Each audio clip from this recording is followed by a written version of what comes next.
La noche había entrado en la casa como un peso húmedo sobre los muebles. El reloj de la cocina marcaba las 3:20 cuando Diego se sentó en la cama, los ojos abiertos como dos faros en la oscuridad. Había un olor a sudor y a leche fría en la almohada. Sus manos, pequeñas pero inquietas, sostenían un cuaderno donde los trazos parecían mapas, círculos concéntricos, espirales que convergían en un punto y una serie de números que no parecían pertenecer a ningún juego infantil. Carmen, que había oído el murmullo y se había levantado con el hábito de pediatra más que con el de madre, encendió la luz del pasillo con un gesto que hizo menos frío el aire del cuarto. Si esta historia te intriga, quédate hasta el final. Suscríbete al canal y activa las notificaciones para recibir más relatos que mezclan ciencia, misterio y humanidad. Si quieres apoyar la investigación de historias como esta, deja un like y comparte en los comentarios cómo te prepararías tú y tu comunidad ante una advertencia inesperada. Diego no gritó, se incorporó y en su voz había una calma que desentonaba con la edad. Mamá, la señal dijo 1420. Carmen parpadeó, miró las pequeñas manos y el cuaderno. En la numeración había además una anotación, 21 centímetros. Unas líneas que recordaban a la antigua ilustración de una roseta a medio borrar. Roberto, que había salido del cuarto vecino atraído por la luz y el murmullo, se quedó en el umbral con la camisa arrugada, todavía aferrado a la lógica de ingeniero que siempre le había servido para ordenar el mundo. ¿Qué dijo Diego?, preguntó con cuidado. El nombre 3 Atlas no estaba escrito en el cuaderno. Era una palabra que Carmen ya había escuchado en sus lecturas ocasionales sobre objetos interestelares, pronombres científicos que orbitaban por los noticieros de la red. Pero Diego, con la gravedad de un niño que repite algo oído de un sueño, comenzó a trazar de nuevo los círculos y a señalar la espiral central. Mensajero, no es roca, es aviso, frecuencia del hidrógeno. Sus labios casi susurraban cada sílaba. Carmen respiró hondo. Había formas de interpretar lo que veía, pesadillas vívidas, una obsesión nocturna por figuras geométricas o algo que la medicina todavía no etiquetaba. Como pediatra, su primera respuesta fue descartar lo que pudiera poner en peligro al niño. Como madre, su primer impulso fue protegerlo del ruido que una revelación así traería. La mañana trajo la consulta, y la consulta trajo preguntas que no se podían responder con recetas. El hospital pequeño donde Carmen trabajaba cedió una sala para hacer pruebas, electroencefalograma, una evaluación neurológica rápida, lecturas de sueño. Diego cooperó con la paciencia de quien ha vivido muchas noches inquietas. Se acostó, miró por la ventana y trazó círculos en el aire con el índice. Los técnicos, acostumbrados a niños que exageran sueños, intercambio de trazos por coqueteo con lo improbable, reconocieron la singularidad del caso cuando Carmen mostró el cuaderno. No era solo el dibujo, había una repetición sistemática de números alrededor del dibujo y una secuencia que se repetía, algo que sugería codificación y no delirios puntuales. El test inicial no mostró anomalías clínicas, no había convulsiones, no había señales de infección ni de trauma. Pero la repetición del número 1420, asociado con la llamada línea del hidrógeno, y la insistencia en la geometría, despertaron algo viejo en la práctica científica, la curiosidad que se niega a aceptar el no sabemos como respuesta última. Carmen, con la prudencia propia de su formación, habló esa tarde con Roberto. No le diré a nadie hasta estar segura, pero necesitamos que alguien lo escuche fuera de nosotros. Roberto asintió. En su bolso llevaba una tarjeta de contacto de una reunión técnica a la que había asistido meses atrás. El nombre de Miguel Ángel Herrera, astrónomo del INAOE, aparecía como un recurso del cual no abusarían si no era necesario. La transferencia hacia lo institucional fue lenta y meticulosa. En noviembre, tras una primera ronda de pruebas en la clínica infantil y una muestra de las anotaciones digitalizadas, la solicitud llegó al Instituto Nacional de Astrofísica, Óptica y Electrónica. Allí, la recepción fue templada, un caso singular. La documentación de una niña o un niño con números y dibujos no era a primera vista motivo de alarma científica. Pero había en los papeles una insistencia en la línea de hidrógeno, la firma de 21 centímetros que la radioastronomía usa para mapear nubes interestelares, y un patrón geométrico que, al ser escaneado, produjo una repetición que los algoritmos de búsqueda no catalogaban como ruido. Fue Miguel Ángel Herrera quien decidió otorgarle al asunto una evaluación preliminar. Miguel Ángel era hombre de pocos aspavientos y de una paciencia que había templado durante décadas observando cielos que no se apresuraban a explicar su belleza. Su despacho en el INAOE olía a café viejo y a electrónica. Una pared mostraba mapas estelares, otra la silueta de un telescopio. Cuando Carmen llegó con Roberto y el cuaderno, lo llevó a una pequeña sala de reuniones donde Patricia Jiménez, experta en objetos interestelares, y Carlos Mendoza, astrobiólogo con la costumbre de ver señales por todas partes, ya habían revisado las primeras imágenes. El cuaderno hizo su efecto en silencio. No había histeria, sino la mirada precisa de quien reconoce un patrón y sabe que ese reconocimiento obliga a una investigación. ¿Es posible que un niño describa algo que nosotros no vemos?, preguntó Patricia con la mezcla de incredulidad y profesionalismo que la definía. La respuesta no era categórica. La ciencia se mueve por pruebas que superen el escepticismo.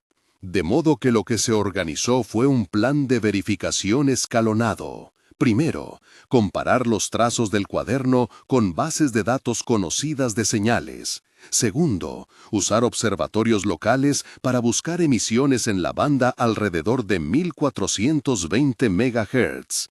Tercero, solicitar tiempo en radiointerferómetros internacionales si se encontrara algo consistente. Mientras los científicos tramaban protocolos, Diego dibujaba.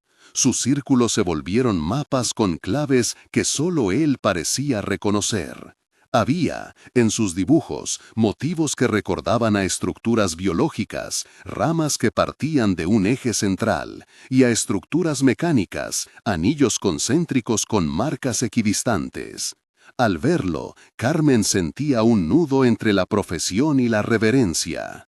Roberto, por su parte, comenzó a conectar el relato a su vida laboral. Si el mensaje era real, las infraestructuras de energía y comunicación debían prepararse. Llamó a un viejo colega que trabajaba en centros de control eléctricos, pidió discreción, y la discreción fue la moneda con la que calibraron el rumor. En enero, tras la cadena de pruebas iniciales, la palabra coincidencia dejó de aparecer en los informes. Los datos de un radioobservatorio regional reportaron emisiones intermitentes en torno a la línea de hidrógeno, sincronizadas con la hora que Diego trazaba en su cuaderno. No era ruido térmico, los picos tenían estructura. Se pidió entonces un registro más amplio. Keck y el Very Large Telescope confirmaron que, en una franja del cielo que no pertenecía a ninguna nube conocida, había una fuente con una modulación que parecía contener patrón. La comunidad científica, que en un primer momento se había mostrado escéptica, recibió la noticia con la cautela propia de quienes saben que cada resultado extraordinario exige verificaciones extraordinarias.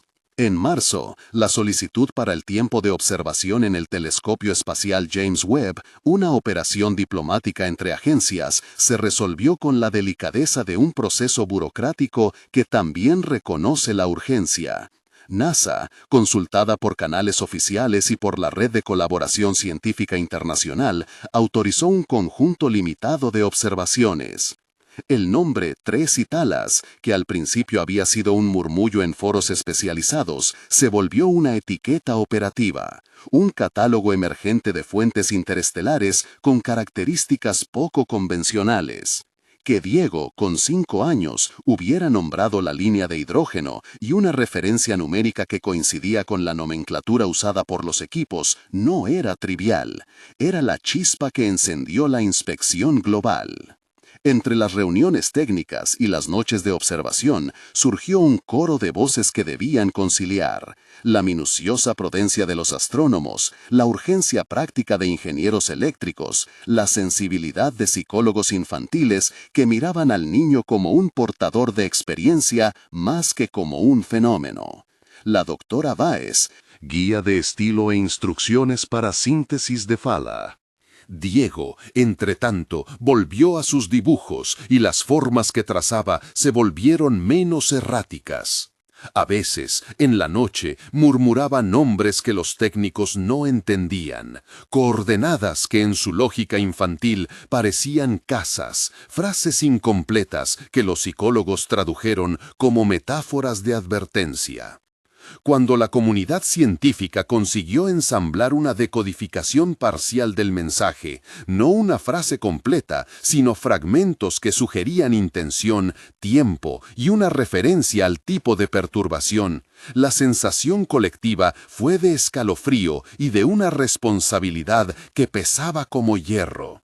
La naturaleza del mensaje era clara en su núcleo, no una amenaza dirigida, sino una advertencia que la civilización que lo había emitido dejó como legado antes de su propio colapso. Los niños, receptores involuntarios, habían actuado como antenas de ese legado. La humanidad debía decidir cómo escuchar y cómo actuar. Carmen, en la cocina de su casa en Polanco, mirando a Roberto cortar limón para un té que ambos no probarían, supo que la decisión fundamental ya no era negar o creer, era organizarse. Roberto tomó la tarjeta del contacto de su colega en la central eléctrica y llamó.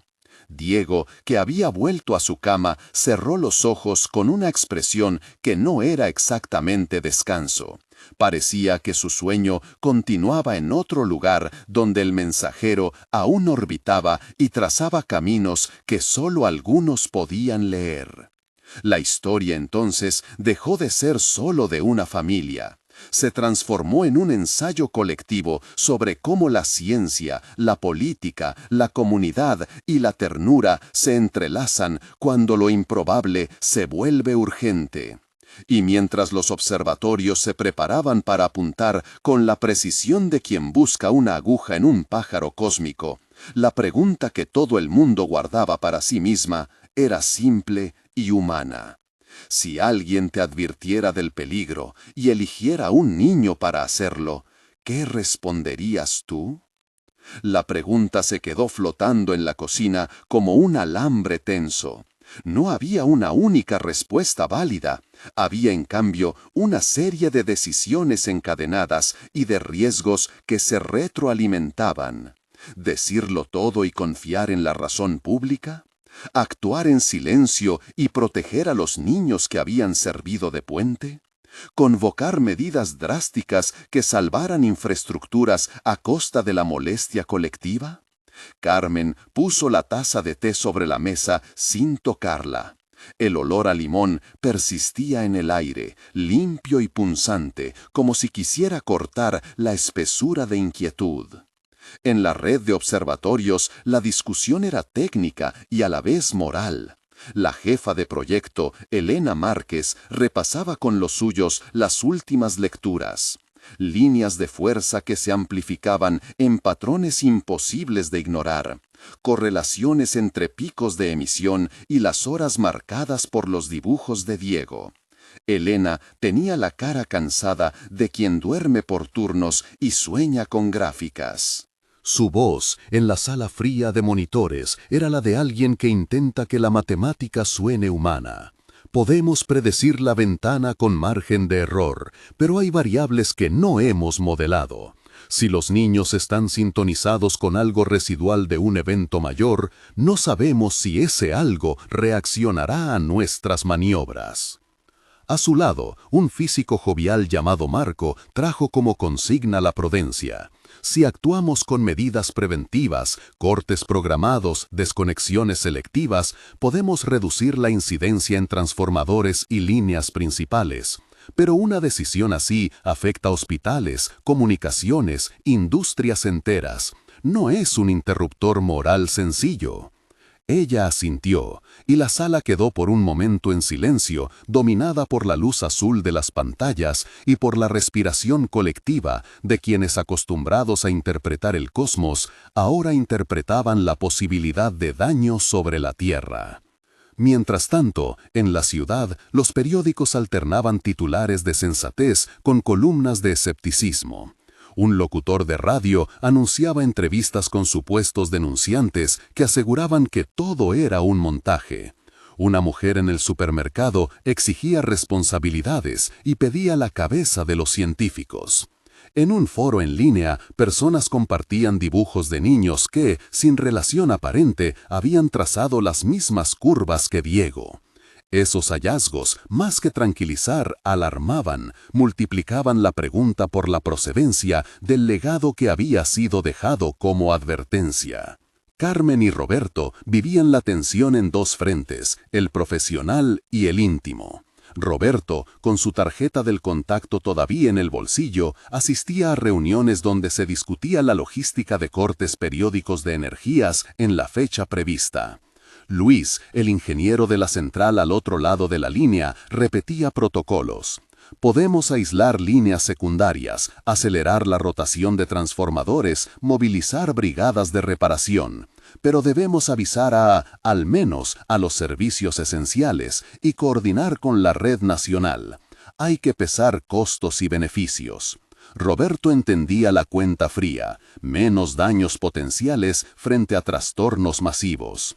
Al colgar, regresó a la casa con la sensación de que había cruzado un umbral técnico que lo separaba de su hijo. «No quiero que lo usen», dijo Carmen esa noche, mientras el silencio de la casa se convertía en un refugio necesario. «Si esto sale al público, Diego quedará expuesto, harán entrevistas, charlatanes aparecerán en programas, lo tratarán de prodigio o de fraude. No podremos protegerlo». Roberto apoyó las manos sobre la mesa, como si tratara de contener la gravedad de la discusión en la madera. «Lo sé», respondió, «pero si no lo decimos, nadie creerá en la señal. Y la señal, si es real, puede causar daños que no podremos luego enderezar con excusas. Podríamos avisar a un grupo selecto de técnicos, transparencia restringida. Así protegemos al niño y hacemos que las redes adopten medidas». Carmen cerró los ojos, imaginando a Diego caminando entre cámaras. Recordó las visitas de la vecindad y cómo, por precaución, habían evitado publicar fotografías suyas. Pensó en las noches en que él murmuraba coordenadas y nombres. ¿Eran casas? ¿Eran nodos de un mapa olvidado? ¿Eran algo que la humanidad debía interpretar sin su participación consciente? En el dormitorio de Diego, las paredes todavía conservaban trazos de días anteriores, mapas, órbitas, pequeñas notas pegadas con cinta. Él dormía enroscado, con la mano sobre un cuaderno. A veces, en su sueño, sus labios articulaban cifras sueltas, otras nombraba lugares que los adultos no reconocían. Carmen se acercó y, con cuidado de no despertarlo del todo, miró el cuaderno abierto. Había líneas densas, superposiciones de curvas y una serie de números que, para su sorpresa, parecían correlacionar con aquellas horas señaladas por los observatorios. En la esquina, en letra infantil pero firme, había un día y una hora, 22 de Sep, 0340. Esa línea bastó para que el pulso de Carmen se acelerara. no porque la hora fuera definitiva, sino porque el número parecía contradecir en minutos aquellos horarios que los modelos habían indicado. Roberto, despertado por el movimiento, se acercó y miró por encima del hombro. Sus ojos, entrenados para tolerar incertidumbres, buscaron patrones. Podría ser una coincidencia, dijo, o una referencia distinta a nuestras zonas horarias. No lo tomes como fecha final. Pero en la red de centros de decisión, la mención de minutos no se tomó a la ligera. En un despacho donde se coordinaban protocolos con otras naciones, una mujer de voz grave y tomas rápidas dijo: si hay alguna variación temporal, debemos considerar la posibilidad de que la fuente del legado no opere con nuestros usos. Eso cambió la manera en que sincronizamos medidas. El problema de pronto ya no era solo cómo o si desacelerar la red, sino con qué precisión hacerlo. En la madrugada, los telescopios registraron un aumento mínimo, apenas un pulso, que fue suficiente para levantar alertas en 2 continentes. Para Elena, que miraba los gráficos como quien lee un idioma antiguo, ese pulso significaba confirmación parcial. Había actividad real y muy probablemente cíclica. Llamó a Roberto. Se oyó la voz de ella a través de la línea, más seca de lo habitual.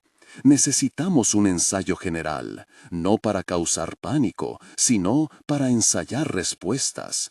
Si algo ocurre a escala, la coordinación será la diferencia entre un corte controlado y un colapso.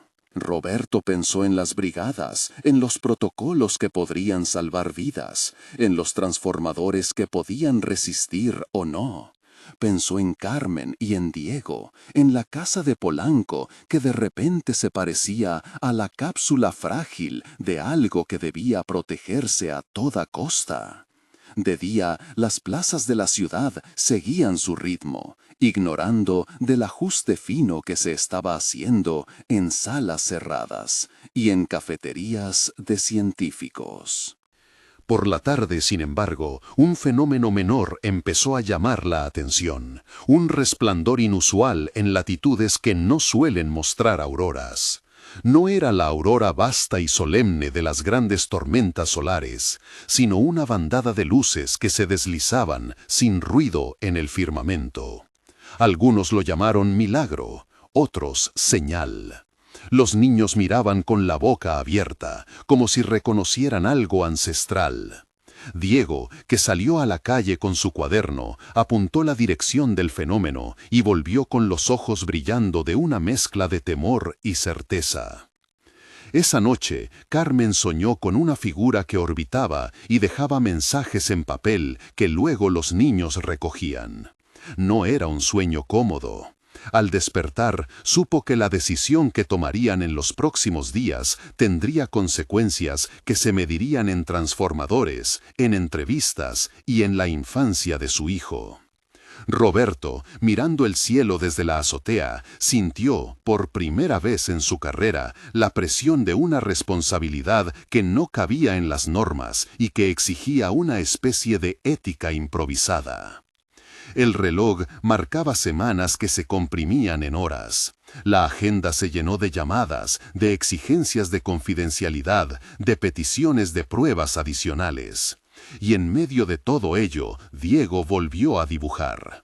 Esta vez, las líneas que trazó no eran sueltas. Formaban un patrón que Elena, al verlo por una captura enviada por Carmen, describió con un término que nadie en la sala había escuchado antes. Marco tartamudeó buscando una palabra técnica y se quedó sin ella. Elena, con el ceño fruncido, dijo: «Es una trama de sincronía. Parece una llave de tiempo». Las manos de Carmen comenzaron a temblar. Entendía, sin poderlo articular, que la llave de tiempo podía significar que la advertencia no solo indicaba el dónde, sino también un cómo, una forma en la que la perturbación respondía a impulsos. Si eso era cierto, las implicaciones eran enormes. No solo se trataba de apagar o de aislar, se trataba de no provocar una respuesta. La sala de monitores respiró con esa nueva idea. Se volvieron a correr simulaciones. Las cifras se movieron, las curvas cambiaron, y lo que antes parecía un margen de seguridad se estrechó. Roberto recibió el informe en su pantalla y por primera vez dejó que el contacto con Luis supiera que había un factor humano muy cerca de la ecuación. Tenemos a un niño que conecta patrones. No queremos explotarlo, pero su información puede salvar sistemas. Luis, en su otro extremo del teléfono, respondió con la voz de quien ha pasado noches en subestaciones. Si lo que tiene el niño reduce la ventana de riesgo, hay que tomarlo en cuenta. Coordinemos un ensayo menor, aislamiento reducido en puntos críticos, mediciones de retorno. No toquemos nada que no entendamos. Mientras las piezas se movían, Carmen tomó una decisión que no era la de un científico ni la de un ingeniero. Llamó a Elena y le pidió que viniera a la casa. No para exhibir, sino para escuchar, y para que, si fuera necesario, tomaran la voz de la decisión desde la empatía. Cuando Elena llegó, encontró a Diego despierto, con una lámpara que fundía la noche en papel. Él le mostró, sin alzar la vista, su dibujo más reciente. Una red de nodos como estaciones de un tiempo que podía sentirse, pero no tocarse del todo. Elena, que había pasado años traduciendo señales mudas, supo que estaba delante de algo que exigía más que una medida técnica, exigía cuidado. No lo pondremos bajo reflectores, dijo ella, pero tampoco podemos ignorar lo que nos está dando. Haré que mi equipo haga un ensayo con datos encriptados y compartiremos protocolos con la central eléctrica. Así, si algo ocurre, podremos responder y, sobre todo, protegerlo. Carmen dejó escapar el aire que no sabía qué contenía. Roberto, al entrar en la sala, comprendió que la decisión que se fraguaba era una apuesta a medias, protección y transparencia parcial. Una excepción ética que tratara de salvaguardar la infancia y la infraestructura a la vez. El plan fue trazado en la madrugada. Un ensayo de aislamiento en puntos críticos coordinado en secreto con varias centrales. Mediciones de retorno para ver si la llave de tiempo de Diego respondía a estímulos. Brigadas de reparación en alerta. Todo ello debía ejecutarse en las horas previas al día señalado por los modelos, y para ello se tomaría la referencia más conservadora. No arriesgar a hospitales, sino aislar sectores industriales y líneas no esenciales. La tensión aumentó cuando Diego, como si supiera que algo mayor se aproximaba, dibujó otra hora en su cuaderno. Carmen la vio y su corazón se detuvo. 22 de septiembre, 3:15. Era un desfase respecto a la anotación anterior. La discrepancia, corta en minutos, volvía a convertir la mesa de decisiones en un tablero movedizo. En la sala de Elena, el equipo se miró sin hablar. Marcos apagó la luz del monitor por un instante y dijo apenas: si hay variación, quizá la única respuesta sea ajustar las ventanas en tiempo real. Necesitaremos comunicaciones inmediatas y una central de decisiones que pueda reaccionar segundo a segundo. Roberto respiró hondo. Sabía que, para eso, la persona más importante no era él ni Elena, sino la que había dado la clave. Un niño que aún no comprendía del todo su papel. Se dirigió, sin plan premeditado, a la habitación en que Diego dormía. Él abrió los ojos al verlo. Hubo, en la mirada del niño, una claridad que a veces parecía ajena a su edad. ¿Qué sientes?, preguntó Roberto con la voz que no quería sonar autoritaria. Diego miró a su padre como si evaluara la pregunta desde un lugar que no pertenecía a ninguno de los dos. Luego señaló el cuaderno y sin más murmuró: «No son horas fijas, son momentos que van cambiando si los tocamos. Mejor no tocarlos». Su voz era un soplo. La frase dejó a Roberto en silencio. Actuar y posiblemente desencadenar una respuesta. ¿No actuar y arriesgarse a un daño mayor? La decisión, que antes parecía técnica, se había vuelto un acto de responsabilidad humana puro. Se trataba de no convertir el temor en una excusa para sacrificar lo más frágil. La madrugada antes de la fecha señalada se acercaba como una ola que empieza a romper.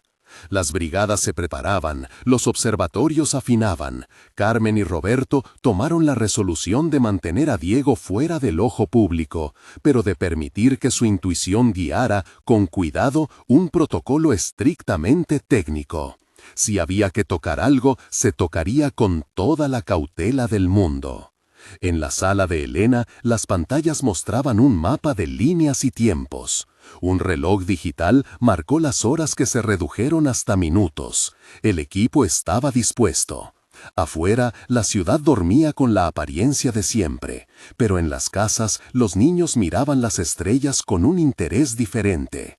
En Polanco, Diego cerró su cuaderno y, por un instante, miró a sus padres con una serenidad que contenía un aviso y una invitación. Lo que viniera sería algo que tendrían que atravesar juntos, con ciencia, con empatía y con la prudencia de quienes saben que algunas respuestas no pertenecen solo a las máquinas. La noche se espesó y la ciudad se preparó para una madrugada de ensayos y de esperas. Los relojes corrieron y las pantallas por fin anunciaron que el primer ajuste estaba listo. En la operación en la que se entrecruzaban la fragilidad de un niño y la robustez de una red, alguien debía dar el primer paso. Carmen fue la que alargó la mano. No hubo dramatismo. Fue un gesto medido, como quien toca la llave de una válvula esperando escuchar si un conducto responde. Marcos, que tenía las manos en la consola, asintió sin levantar la vista. Introdujo la clave en la terminal segura, la secuencia encriptada que solo debía autorizarse aquella noche y que abría la lógica de aislamiento en los nodos señalados. Elena observaba las gráficas como si fueran la respiración de un cuerpo. Cada voltaje, cada fase, cada pequeña oscilación era un latido que no debía forzarse. La señal se envió. En la pantalla principal, un mapa de la ciudad se volvió un tejido de líneas y puntos. Algunas áreas cambiaron de color, de verde a ámbar, anunciando que los breakers habían empezado a desconectarse de forma coordinada. Todo iba de acuerdo a lo planeado. Las industrias no esenciales, las subestaciones periféricas, los anillos de energía que alimentaban centros de consumo masivo. Afuera se sintió un pulso, primeras luces que menguaban, un semáforo que parpadeó, un motor que se apagó en medio de la avenida.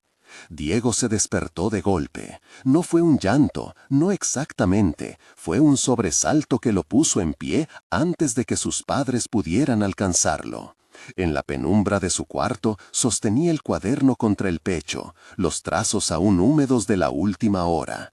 Sus ojos, grandes en la oscuridad, buscaron a Roberto y a Carmen con la urgencia de quien percibe una partitura que debe leerse de memoria. «No lo hagas», susurró el niño. «No lo empujen». Roberto llegó primero. Lo abrazó con la torpeza y la fuerza que solo los padres conocen, para contener, para proteger. En esa fricción breve pudo sentir algo sutil bajo la piel del niño, como una vibración leve que no pertenecía a ningún latido humano. El cuaderno sobre la mesita tembló y una línea nueva apareció, trazada por una mano que no parecía del todo suya. 0317. En la sala de Elena, las gráficas mostraron la primera anomalía. Un desfase apareció en una de las subestaciones aisladas. No era grande, pero el patrón de retorno no coincidía con las predicciones de los modelos. Marcos frunció el ceño y sus dedos fueron más rápidos en la consola. «Ha saltado un armónico», dijo. «No es ruido de fondo, hay una correlación con la frecuencia que registramos en el patrón del niño». Elena pellizcó la sien y dijo, con voz que intentaba no traicionar el miedo: «Si seguimos ajustando en abierto, vamos a mover la ventana del fenómeno». Él mismo lo dijo: «Si los tocamos, las horas cambian. Podemos empujar el momento fuera de nuestras zonas seguras». Carmen volvió la mirada hacia Roberto. El hombre sostenía a Diego aún contra sí, y en su rostro había algo más complejo que el simple miedo: la tensión de quien debe elegir entre la ley del heroísmo profesional y la ley elemental de un padre. No había fórmulas que resolvieran esa ecuación. «No lo empujaremos más», declaró Carmen en voz baja. «Detén el aislamiento en los nodos secundarios, mantengan solo las barreras ya cerradas, y, Joaquín, activa las brigadas en el sector norte. Hay que prepararnos para intervención física si algo falla. Pero por ahora, nadie más toca los tiempos». Los operadores obedecieron, y las tonalidades en el mapa se estabilizaron. Era una tregua.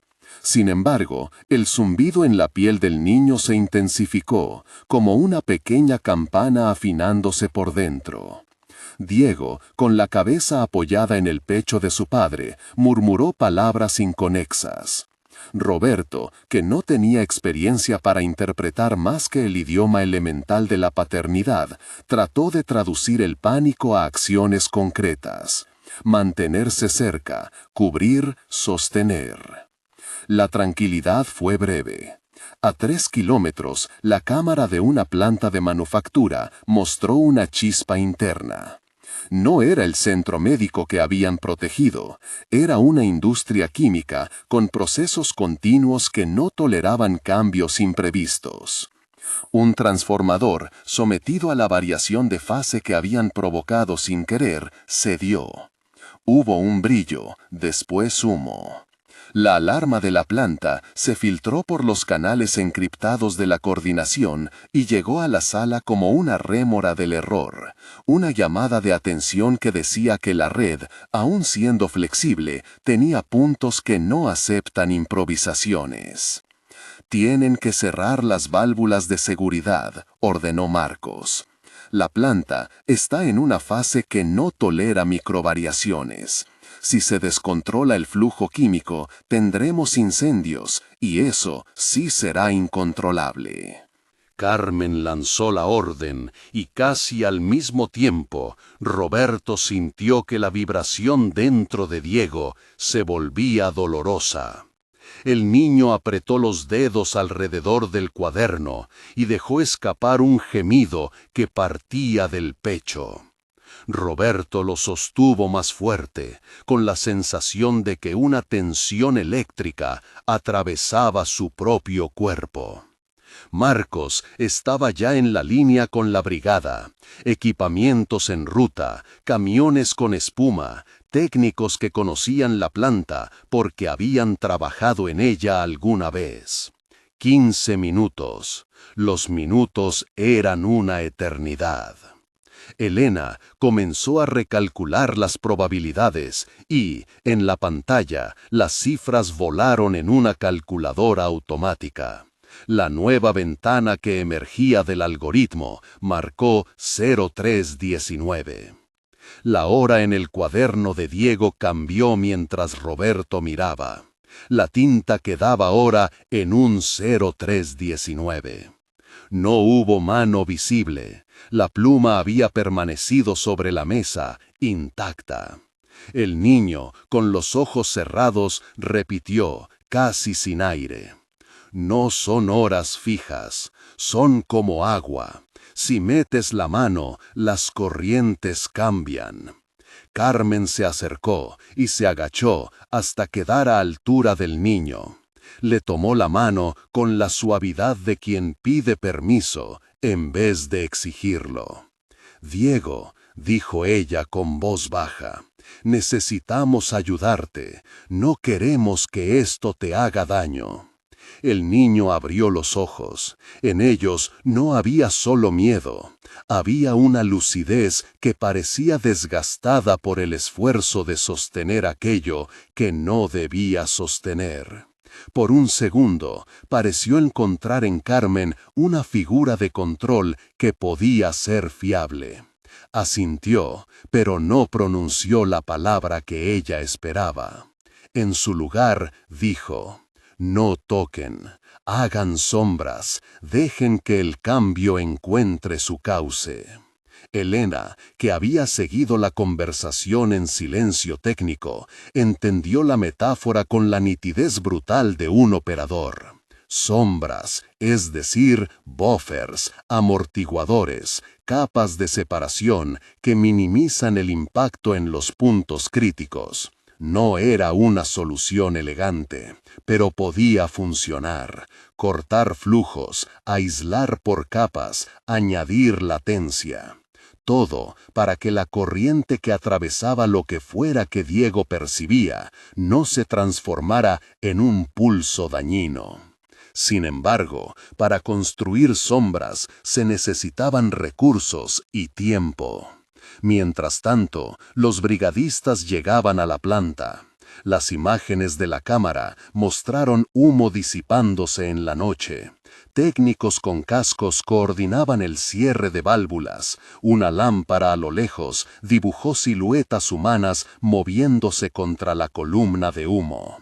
En la sala, el ruido de las comunicaciones era un muro de lenguajes superpuestos, instrucciones, confirmaciones, una voz que decía «cortado» y otra que gritaba «fuego controlado».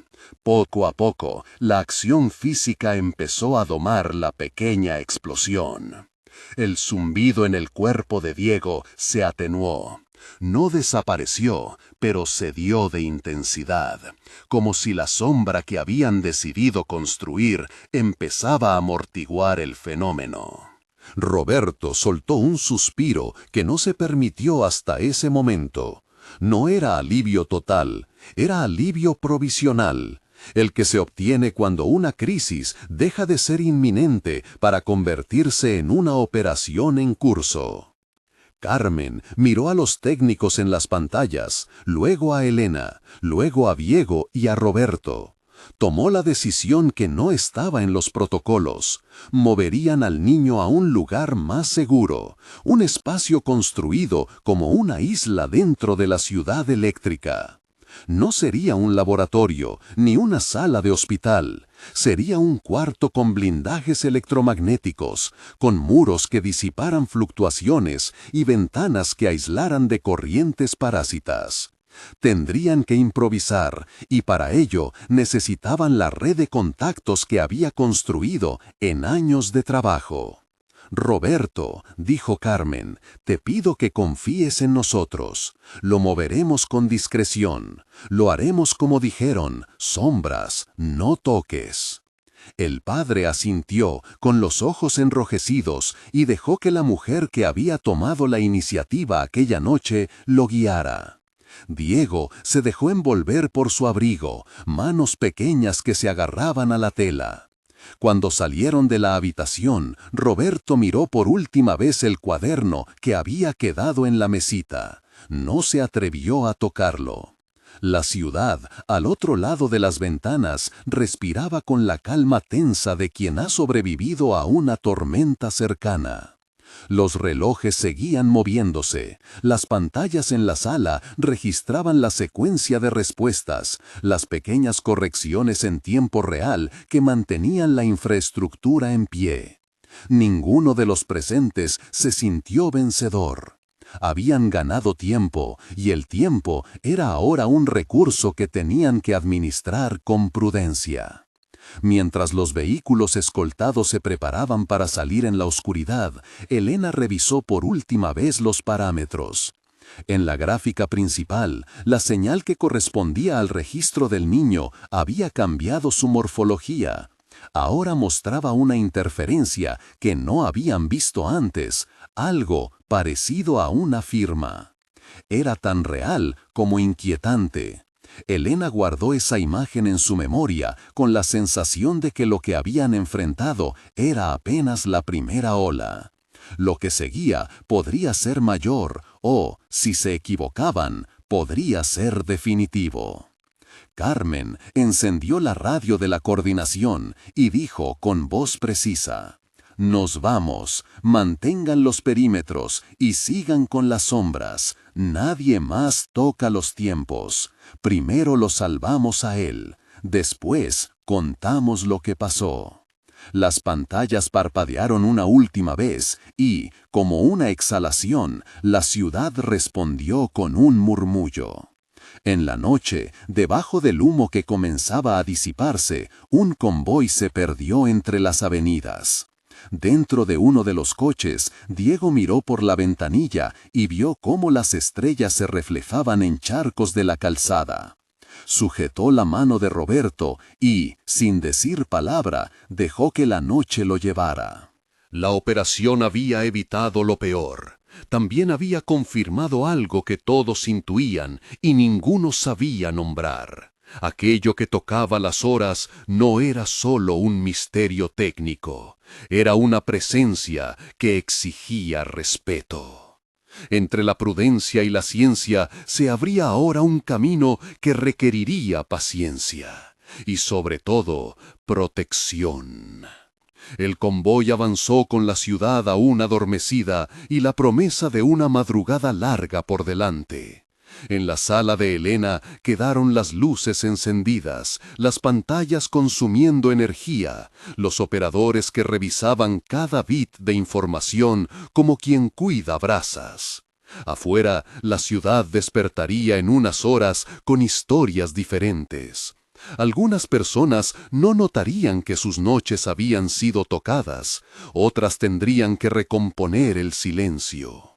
Dentro del coche en que viajaban Roberto y Carmen, Diego empezó a dibujar en el aire con un dedo, trazos que no llegaban a un cuaderno, pero que a sus padres se les antojaban mapas. Nadie habló mucho. La conversación sería más tarde, con café y con mapas desplegados en una mesa.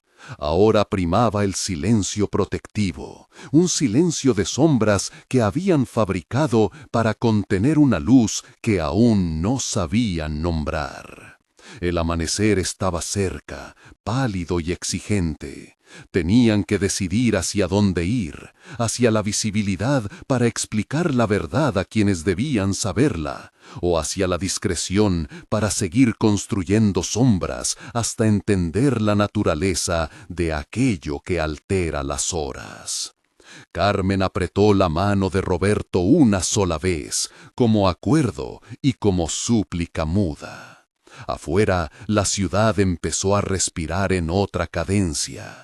Dentro del coche, Diego dejó que sus párpados se cerraran y por un instante su frente descansó sobre el hombro de su padre.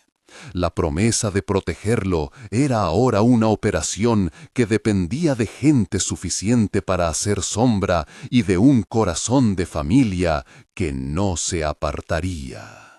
El convoy se desvaneció entre edificios que aún dormían. En la sala de control, las pantallas continuaban vigilando, como ojos que no pueden permitirse un parpadeo. Y en el cuaderno que había quedado sobre la mesita, una nueva hora se insinuó, apenas visible, como si alguien trazara con cuidado una línea destinada a no interrumpir el sueño de los demás.